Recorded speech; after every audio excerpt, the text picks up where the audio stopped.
Welcome, everybody, to Inside Boxing Daily on the Gruely True Sports Network. I am your co-host for Inside Boxing Daily, Mike Goodpaster.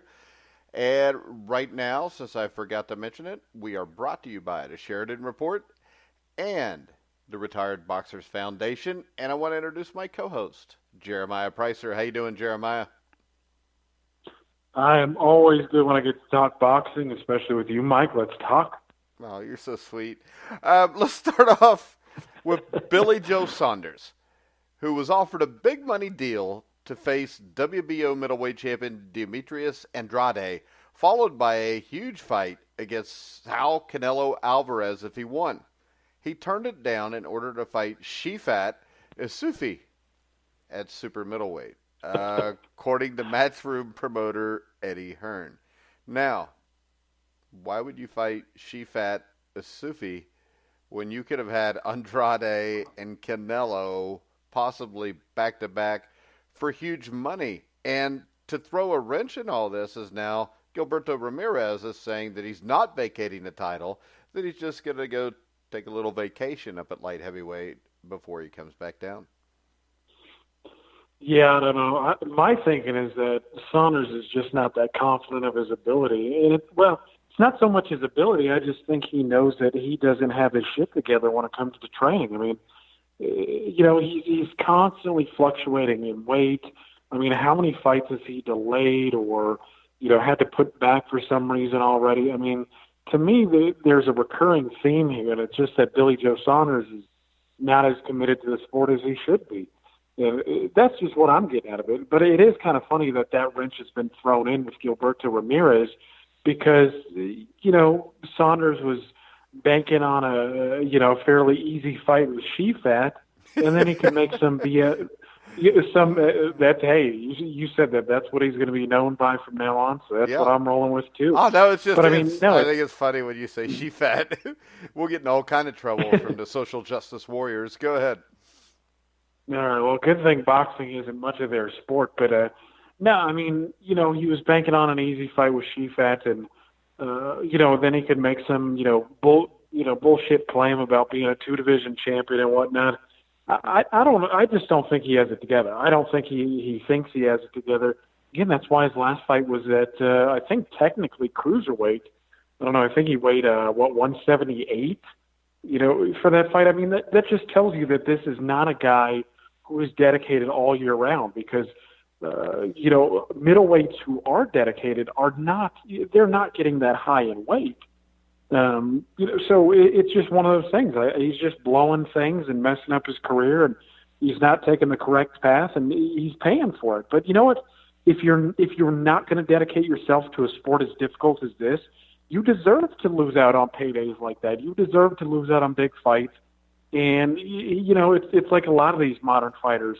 They're going to keep milking it as if there's some, big payday at the end of the road. And you never know. He might end up getting knocked off by somebody, and, and then it's no more. It's vanished into thin air.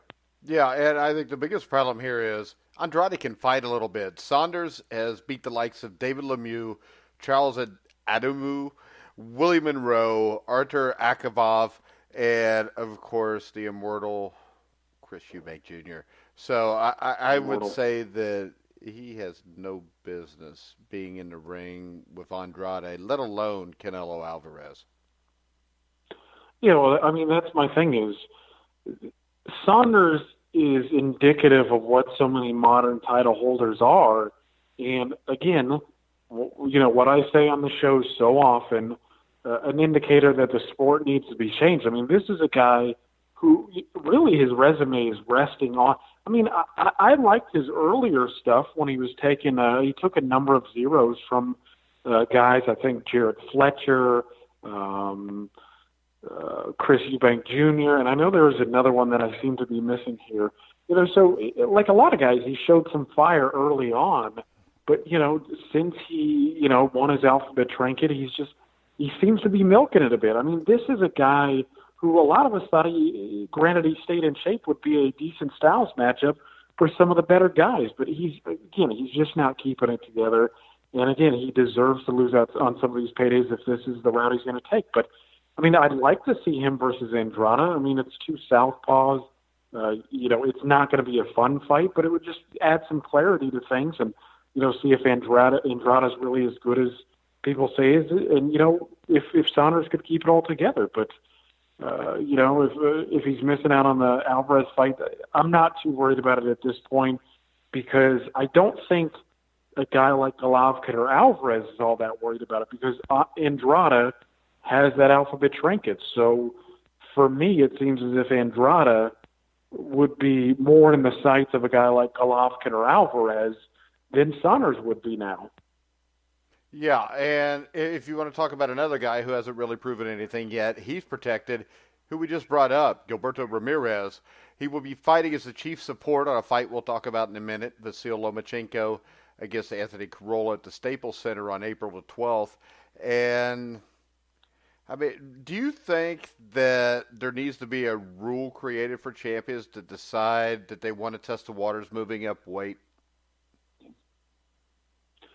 Well, I mean, it's tough to say because some guys need to do it differently than others. I mean, some guys might be naturally smaller and maybe they just want to dip their toes for a fight or two. It's just hard to say. But the problem is that even if the rules are created, they're going to be broken. That's just the nature of the beast. They'll be bent at the very least. At the very least. I mean, we're talking about Gilberto Ramirez, who has top-ranked money behind him. This isn't just some Joe Schmo. So it's just one of those things that it doesn't really matter. I mean, even if they make the rules, I mean, for a while there, the Alphabet Soup organizations actually prevented cruiserweight title holders from unifying. I think it was actually in their rules for a period of time. And now, they're all for it once this tournament rolls around. And you just know the history of this. And anybody who's a hardcore boxing fan should know the history of it as well. You just can't expect these guys to be ethical, good faith players in this sport. So it's just one of those things, though, where, Saunders, there's not enough clarity for us as fans to know what the hell is going on. Ramirez is saying that no, he's still holding on to the trinket, even though afterwards he said he was moving up to 175. Saunders was expecting to get that. So what do we do now? What is the WBO going to – what are they going to say? This is an interim belt, even though there's no interim title holder? It's just a mess. But Ramirez, to me, should be moving up to 175 anyways. I mean, he doesn't really belong at 168. He's always been pretty big there. And I'd just like to see him – I think we'd all like to see him against some real competition. I mean, Jesse Hart, like Saunders, I mean, Ramirez has probably got a softer resume than Saunders does. I mean, Ramirez, the only guy he's really fought is Jesse Hart, and Hart is a fringe-level guy at best. Yeah, and when we move on, we got Josh Taylor, Ivan Branchek. We're supposed to fight on May the 18th in the semifinal of the WBSS 140-pound tournament. And Branchek has dropped out. Now Ricky Burns is being considered as a potential replacement to fight the unbeaten Josh Taylor. How do you feel about that? No, I don't like it. I mean, I've heard that they're trying to get Branchek to come back aboard, and I haven't heard anything with negotiations. I follow Benn-McC on social media. I haven't seen him mention anything about it. So, it's tough to say, but... Yeah, I haven't either. And this is the thing. This is the reason I brought it up. I was going to see if you knew anything about it, because I found 3 articles stating that Ricky Burns was being considered, but in all 3 articles, it says halfway through the article that it's still not official that Branchek has pulled out. Yeah, I think I saw something on Boxing Scene where they were trying to negotiate with Benn-McC and try to get him back aboard. And I don't know why he would abandon ship. I mean, if he's not getting paid, then of course it makes sense. But in terms of what else he would do, there's really not much else that would help his marketability. And I think he might be a PBC guy. So, his options outside of that would be Ramirez, who I think is a top-ranked guy. So that would be very difficult to make. But I could be wrong about the Benn-McC thing. But I don't know. I think he's with Team. I don't know who he's with actually, so maybe that wouldn't be that difficult. But just in terms of marketability and getting the big fights, this would be the best and biggest stage for him to do so. And I'd like to see him play along. But if he doesn't because he's not getting paid, that's understandable. But of course, if Prograis and Josh Taylor are staying in, then all things would seem to be okay in that regard. But Ricky Burns being a substitute, that would be nothing more than a big hometown showdown with Taylor, because Burns is Scottish, Taylor is Scottish. Burns is beatable at this stage. Well, I mean, he's always been beatable, but he's even more beatable. I mean, he lost Anthony Crolla, I think, in 2017. So he's just long past it. It would garner attention in Scotland, but it doesn't do much in terms of boosting his resume. And it'd be a pretty easy way to get to the number 1, number 2 seed, waiting for the Prograis relic fight to get done with. All right. And I know this is a fight that you've been holding your breath for. Vasyl Lomachenko against Anthony Crolla is finally official for April the 12th in Los Angeles. I know this is something you've been looking forward to because Anthony Crolla, his nickname is $1 Million Crolla. I don't know why. I don't know why this fight is happening. The one thing for Crolla, it'll tell you how protected he's been. This will be his first fight in a 13-year career away from his homeland. But on the bright side, probably not that many Brits are going to be stupid enough to come over to watch him get knocked out. So his friends will all be back at home, hopefully. Yeah, they'll all be tuned in on ESPN, watching the beatdown. I mean, it's not worth the trip unless Anthony Crolla is actually paying for your tickets, because everybody, including Crolla's mother and grandmother, should know that this is a complete mismatch. And, I'm trying to think of what's going on. And unfortunately, I think part of it is a timing issue. I mean, again, it's a complete mismatch. We all know Lomachenko is going to dominate, but it's also a timing thing in the sense that, Mikey Garcia is still ranked at 135, but he's fighting Spence. We know Linares, is just got beat by him. Beltran, I think, is ranked. He's old and, wouldn't be competitive.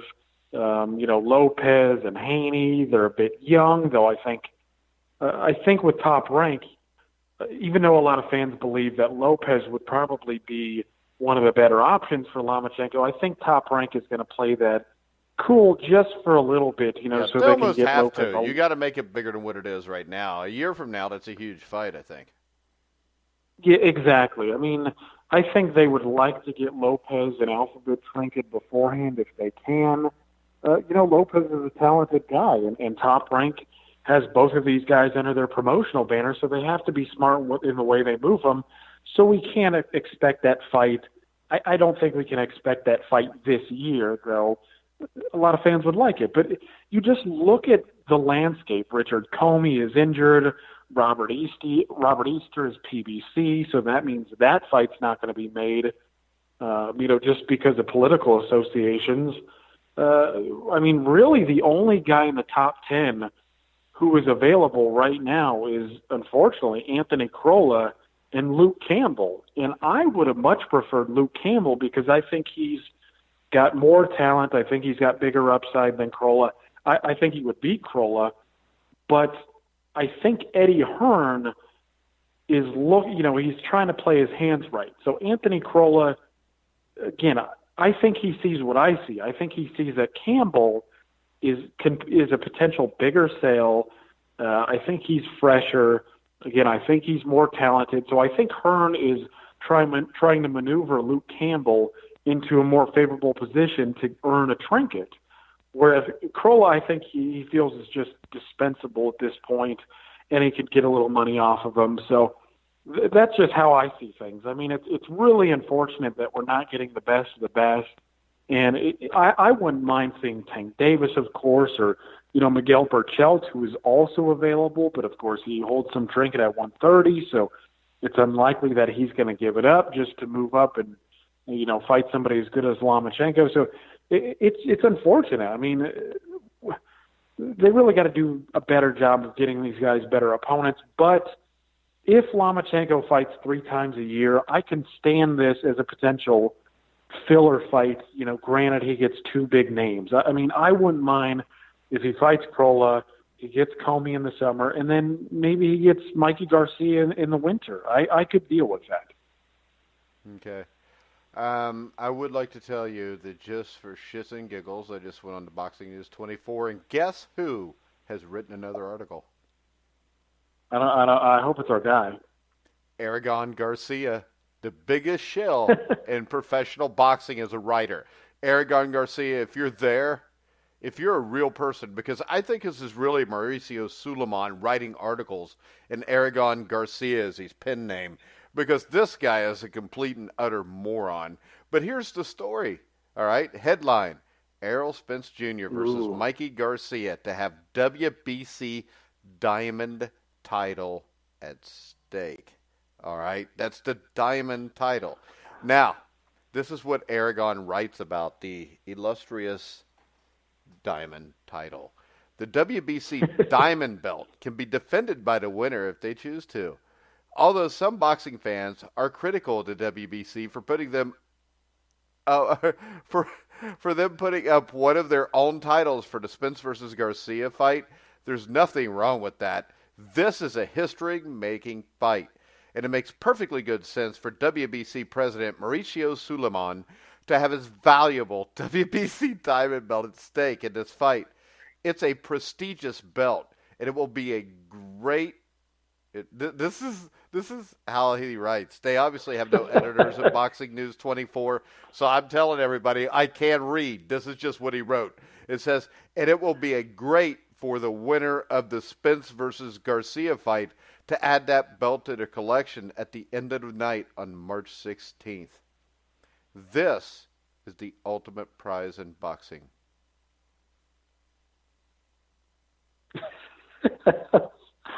All right. Where to start with that one? I mean, we got to find if Aragon Garcia's got a Twitter page, because I still think this is Mauricio Suleiman. Yeah, dude, it's either got to be Suleiman or it's got to be a relative, because this constant shilling for Mexicans and the WBC, it's just too blatantly obvious for it to be. This guy can't just be a regular fan. He can't be. I mean, it saturates. We've been over this is the 3rd article, since we started this show that we've been over. At least. Oh my God, man, and it's just too obvious, too blatant, and too obvious. And I don't know if there's a comment section and people are calling him out on it, but if you're listening to me, there is a comment section. Here we go. This is from Yo Mama, Aragon Garcia. You're a punk bitch. You suck ass writer. Let's see. This asshole clearly a WBC fan. Biased assed MF. All right. Also in Aragon's article, he also says that Sergey Lipinets, Andre Broner, Robert Easter are close to being as good as Errol Spence. Dude, this guy has to have a link or something to his Twitter. I mean, you've got to look this dude up. Well, at least the comment section's got it right. Yeah, the comment section is all over him because Aragon Garcia, you are a douchebag.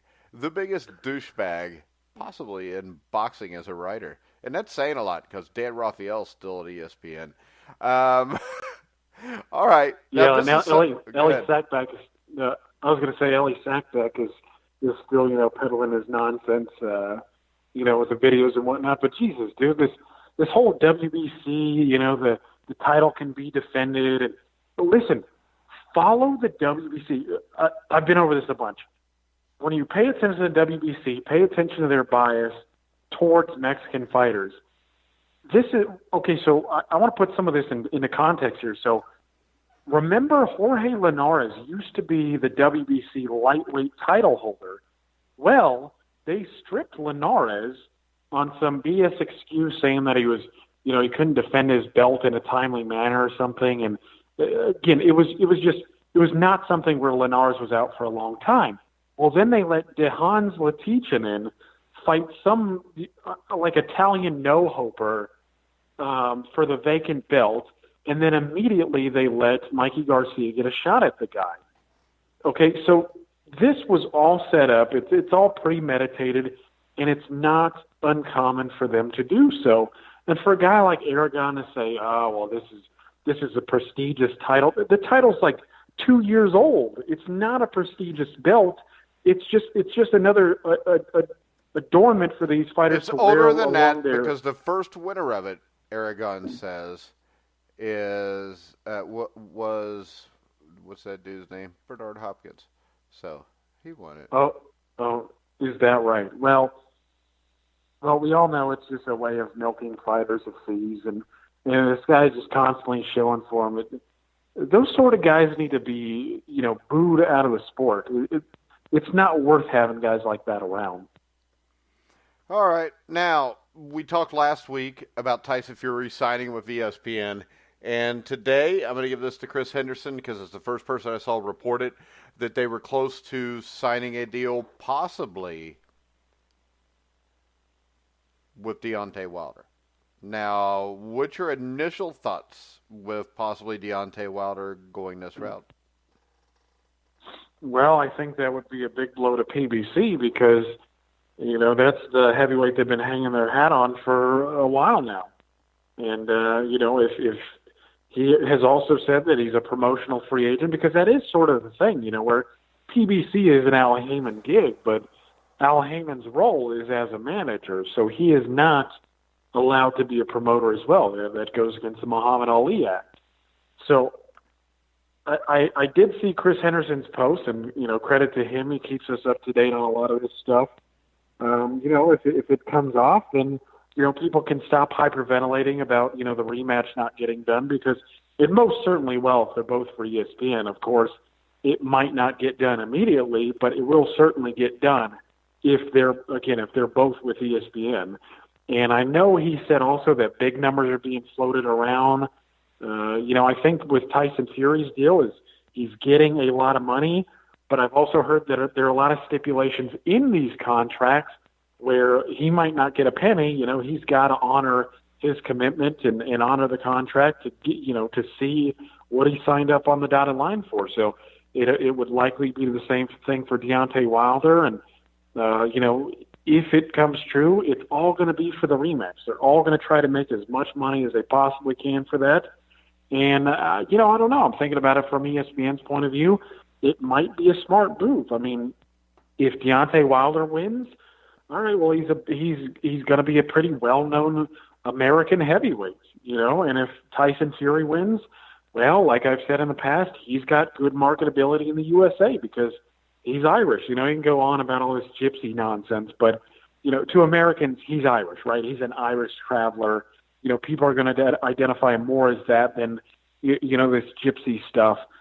So it might turn out to be a good thing for ESPN, but, it still seems speculation at this point, and, I don't really want to get into all of it until, it's become official, but again, it might be a good thing. We'll have to see. But, of course, the fight itself would have to provide some excitement.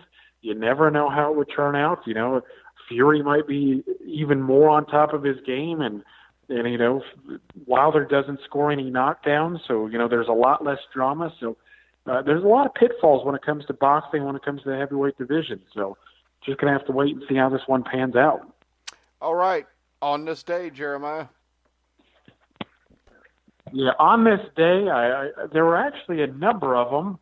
And it was kind of hard to sift through a few of them, but I chose this one because in the last year or so, I've had some light shown on it that have just caught my attention, and I just thought was worth discussing over air. But on this day is Nigel Benn stopping Gerald McClellan.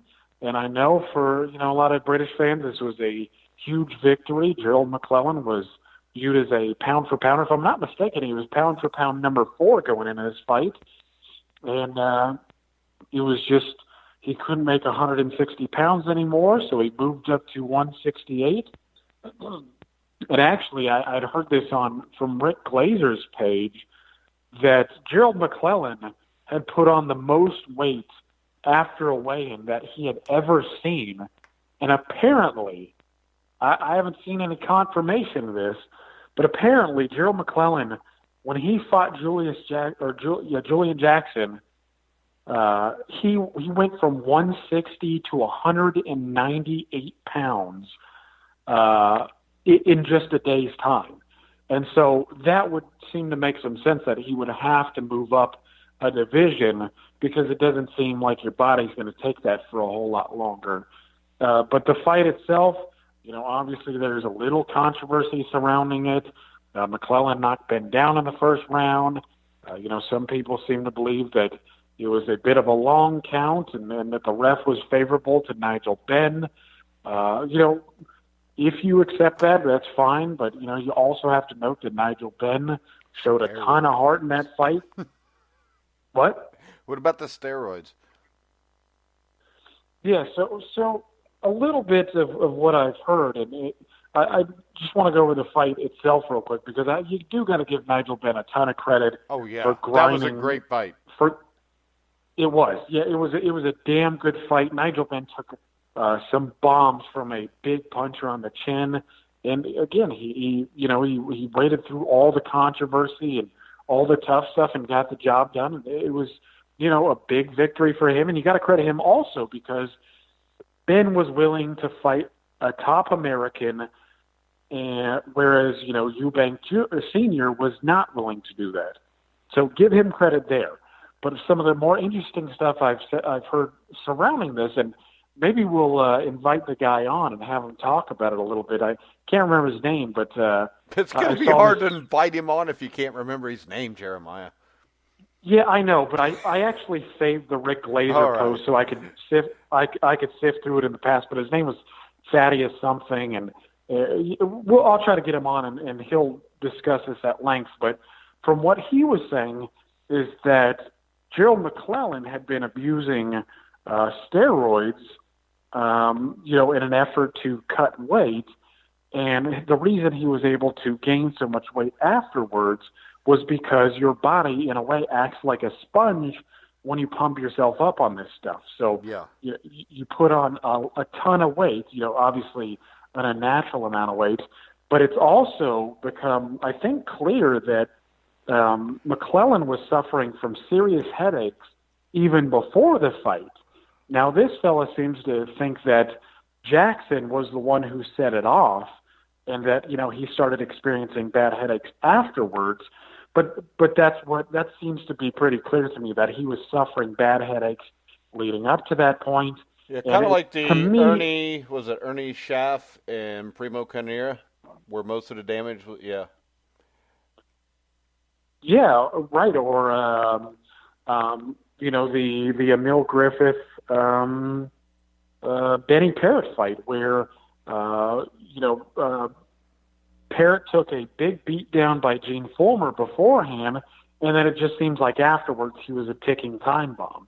And McClellan kind of seems the same way. And I heard people talking about it on the internet today, like, oh, well, if the referee would have just stopped Nigel Benn in the first round, maybe this wouldn't have happened. Maybe it wouldn't have happened. But Gerald McClellan likely didn't know anything else to do with his life, so he probably would have kept fighting. Yeah. And this, I would say, probably would have happened in the future. Well, the thing that stuck out to me about this fight was this was a huge upset because McClellan, even going overseas, was a 3-1 favorite. He won 14 straight fights by knockout, 10 in the first round. And his previous 3 fights, which were all title defenses, lasted a total of 3 minutes and 20 seconds. And it's one of those things that happen in boxing. What you had in this fight was the beauty of boxing and why we love it, and then the tragedy that we know can happen at any time. Right, yeah, it's like the in a way, it's like the Mancini Dooku Kim fight where, you've talked about this in the past. It was a damn good fight. I mean, it's worth watching, but the way it ends, it turns you off, and it's hard to go back to it. But with McClellan, you look at the fight, and it was just really cool to see guys of that caliber throwing bombs, grinding it out, just being tough all around. But you also see things like, Gerald McClellan, and I know a lot of people have pointed this out in the past, but McClellan was blinking a lot during the fight. The whole fight. The whole fight. And again, I'm not sure if something was set off early in the fight, because Ben did land a lot of big punches, or if, he was just on his way there even beforehand. I mean, we're talking about a guy who was doing sparring. I don't know if he was training in Detroit, but maybe he was sparring some damn good fighters in the Crunk Gym, and maybe it was set off there. It's just kind of hard to tell exactly when that moment was, but it didn't seem, from what I remember, it didn't seem like they were taking McClellan's situation as serious as they should have once the fight ended. Yeah, and I think Freddie Pacheco also questioned McClellan's heart when the fight was stopped. I don't remember completely. It's been a couple years since I rewatched the fight, but it seemed like Freddie Pacheco was over the top one way or the other, which he always was. Yeah, I never liked Pacheco, to be honest with you, but yeah, it just didn't seem as if it was taken too seriously. And obviously in a situation like that, you want to be as timely as you possibly can, but it's one of those things. Like, McClellan looked like an absolute destroyer beforehand. I mean, again, he was pound for pound, I think, number 4 going into that fight. I mean, he had speed, he had power, he had technique, he had a chin. Though, of course, if you weigh 198 pounds and you're fighting, Julian Jackson, you're going to be able to absorb some of those blows a little bit better, And it's funny, I actually went back and tried to find some of the pre-fight talk, and I found Bobby Chiz was commenting on that, and he kept I think he brought it up about 2-3 times about just how big Gerald McClellan was in that fight. But McClellan looked like the goods. He had just about everything. I mean, he was destroying guys. Well, see, and for him to just, bolt. My opinion is this. When you look at McClellan, I think you have to say he's overrated. You had the 2 wins against Julian Jackson. That was it. But I think there's a lot to be said about this blinking the entire fight. And I think that there was something wrong with him. And I have heard a lot of rumors from people that I trust about both of them with the steroids. And even with that being said, though, it was a tragedy. And Nigel Benn, and I know a lot of people from England get mad at me because I say he shouldn't be a Hall of Famer, but Nigel Benn was one of my favorite fighters.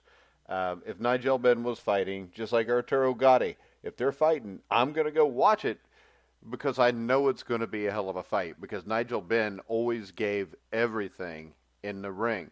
Steroids or no steroids, because, I loved Evander Holyfield too, and we all know he was on him. Manny Pacquiao, come on, he was on him. Floyd Mayweather, he was on him. And everybody will say Floyd wasn't, but if you look at the evidence, he probably was. But in the end, did you see the documentary that they did about Benn-McC? No, I haven't seen it. Have you? Yeah, I've seen there. I think there was 2 different ones, but the one, I think it was the meeting. I think it was like 10 years ago. They had a benefit for McClellan in, I think it was London, and Nigel Benn actually flew there, and they met for the first time. And McClellan, he had spent 2 months in a coma. He was left blind, hearing impaired, brain damage, can't walk, short-term memory is severely limited. He did remember who Ben was, and he didn't look real happy to meet him. And then Ben, you could see walk away, and they got a camera shot of Ben actually crying away from him. And then McClellan asked for Ben to come back. But it's truly, it was tragic. I mean, McClellan, I think, was only, 26, 27 at the time this happened. He had a great future ahead of him because he was a damn good fighter. But and his sisters take care of him, and I think they said it costs like $70,000 for medical care every year. And basically, they had a fundraiser that raised $175,000. The promoters of the Ben-McC fight, which were Don King and Frank Warren, each donated 25 grand. Wasn't that nice of them? We all know they made a hell of a lot more than that off of both these guys. Um, but yeah, I think there's a trust fund set up, the Gerald McClellan Trust Fund, that basically takes care of all his needs. He's got, I think, two or three sisters that take care of him. But yeah, it was just heartbreaking to see how this man has had to live over the last 20 years. And you think about what could have been. And then also, Nigel Benn now, I think what they say is an ordained minister. And you know it has to bother you when something like that happens. And you know, you got to share a little bit of blame. Not really, but mentally, whether it was your fault or not, to be in the ring when that happened makes it that way. So really, these are two guys that fight is the fight that fight fans will remember them from, but it is also the curse of that fight for them. Yeah, you're right. I mean, it's a double-edged sword there. I mean, it's a good thing, it's a bad thing, and unfortunately, McClellan didn't make out well, and I'm sure Ben has long-term effects from that too. I mean, he was a tough guy, but this is a sport where lots of guys leave with head injuries, and maybe if he's not experiencing, something serious now, could be something in the future. So we all need to pay a certain amount of respect, to guys who are willing to give it all, lay it all on the line in the ring, and it's a tough sport. It's a hard way to make a living, and and McClellan unfortunately he's not in a good way, and it's like what do you even say? I mean, you hope for the best, but it's in the state that he's in. You can just hope that people are generous enough to continually donate and prop him up, so they don't fall on too hard of times. But yeah, it's tragedy. All right. Anything else before we wrap it up, Jeremiah? Well, I did want to say there was another on this day that I thought you might want to just get into a little bit. Maybe, I don't know, Tyson and Bruno was also on this day. Yeah, well, good for Frank Bruno, but when we're talking about a guy like Nigel Benn, I think it's disgrace his name to bring up Frank Bruno. But I did want to say with Gerald McClellan though that if there's something that I wish would have happened, I wish Gerald McClellan would have fought Roy Jones Jr. at 160 pounds, because they were actually number one and number two, I think, for about a year there. And I really wish that fight would have come off, because I think McClellan would have been an interesting styles matchup for. Well, it would have been more interesting than what Roy was fighting. Yeah, absolutely. I mean, the Hopkins fight, that's a good win and whatnot, but. I've heard things floated about, but I haven't met a credible source. There has been things floated around that, Roy Jones avoided McClellan, and, he also avoided, I don't know, Michael Nunn. And it's easy to say these sort of things, but of course it's always hard to tell what's exactly going on behind the I would say this. Scenes. Gerald McClellan, if he was given a choice between the two fights, would have went to England and fight Nigel Benn, because it probably is worth more money. Yeah, maybe. Well, and the perception would just have been because that it's in England. An easier fight. Yeah, and it's an easier fight.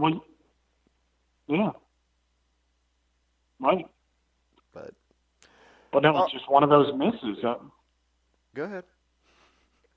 Yeah, it's just one of those misses that you look at the late '80s, early '90s middleweights, and you look at the amount of talent that was there, and that's just one of those things. I mean, they could have started a new championship line, and they missed each other for some reason or another, but that was just one of those things. Like, stylistically, I think would have been damn interesting, because McClellan was a big damn guy. He had size, he had power, he had speed. To me, that was the most interesting fight that you could have made with Roy Jones at the time. Guys like Jackson and whomever, just they weren't quite on the level. No. But hell, I'd like to see Stevie Collins fight him. Yeah, actually, somebody I got to credit Scott. I don't even know how to say his last name, but Scott Knipe. He thought he posed a styles matchup of Stevie Collins versus Iran Barkley. How do you think that would have went? I think Stevie Collins beats him. I think Stevie Collins is very underrated. I mean, people forget Stevie Collins in like his 14th or 15th fight is giving Mike McCallum trouble in a world title fight. I think it was at the Boston Garden. Stevie Collins was a damn good fighter. The problem was we'll never know how good he was because he never fought a Roy Jones. And he fought Eubank and Ben and did all right with them. And everybody will say it was the end of their careers, but it was also at the end of Stevie Collins' career. Because Stevie didn't fight but one or two more times after the final fight with those guys. So I think they were all a little bit on the way down. I'd have liked to have seen all three of them against Roy Jones. I don't think any of the three would have beaten Roy Jones, but I think out of the three, I think Stevie Collins gives Roy Jones the toughest fight. Yeah, I don't know. It's hard for me to say in that one, but it's one of those things where the Brits and me, they could be right here, but it's like you basically have Eubank Senior, Ben and Watson, and then a lot of them put Collins behind all of them. So it would have been nice. Yeah, to but you see know that what? fight. I mean, And this is no offense to anybody in the UK, but they also like Frank Bruno. So come on, I'll tell you, it just. I found on YouTube a Frank Bruno parade after he won the world title against Oliver McCall. It was sad. They put him on top of one of those double-decker buses and drove him around the city. And there were places where there were a lot of people, but also half the time he's waving to like nobody. So, well, and I mean, again, he was a little bit more popular than Lewis there, just because I guess it came across as a bit well, he's more English. genuine. Yeah, hell, he's English. He didn't fight for Canada. He Well, wasn't born in Jamaica. And you brought up the Tyson fight, and he did stun Tyson in, I think, the second round. yeah, he could punch. There's no doubt about that Yeah, one. he put up a fight, but the second time he fought Tyson's when he lost me because I don't think he had much intention of winning that fight. He was just trying to find a soft place to lay down and collect his check, which I don't blame him for. But No, I would have done the same thing. I wouldn't have. I'd have tried. I'd have went out blazing. It would have taken a good 6, 7 seconds, and I'd have been out. All right, guys. We're going to go ahead and we're going to wrap the show up for tonight. We will be back tomorrow night at 11 o'clock, as long as Jeremiah restarts his computer in time, so we're not running late. I want to remind everybody, Survive in Advance tomorrow with me and Steve Risley. We will have Brian Ralph, NCAA beat writer for Fansided and BustingBrackets.com to talk a little basketball. On Wednesday, we'll have Sarah Uran, who was with the APC Sports Agency. She will be doing a live remote with us from Yankees spring training. Thursday, Anthony Servino, and Anthony is currently looking up all kind of stuff on prostitutes and hand jobs, so we can talk about Robert Kraft on Thursday. And then Friday, Cole Hanna, the NBA beat writer, will be in to talk NBA. So we're going to wrap the show up for tonight. I want to tell everybody they can hear us on Spotify, YouTube, iHeart, iTunes, TuneIn, Spreaker, Stitcher. Wherever you find sports podcasts, you'll find The Grueling Truth. So for Jeremiah Preisser, I'm Mike Goodpaster. You've been listening to The Grueling Truth, where the legends speak.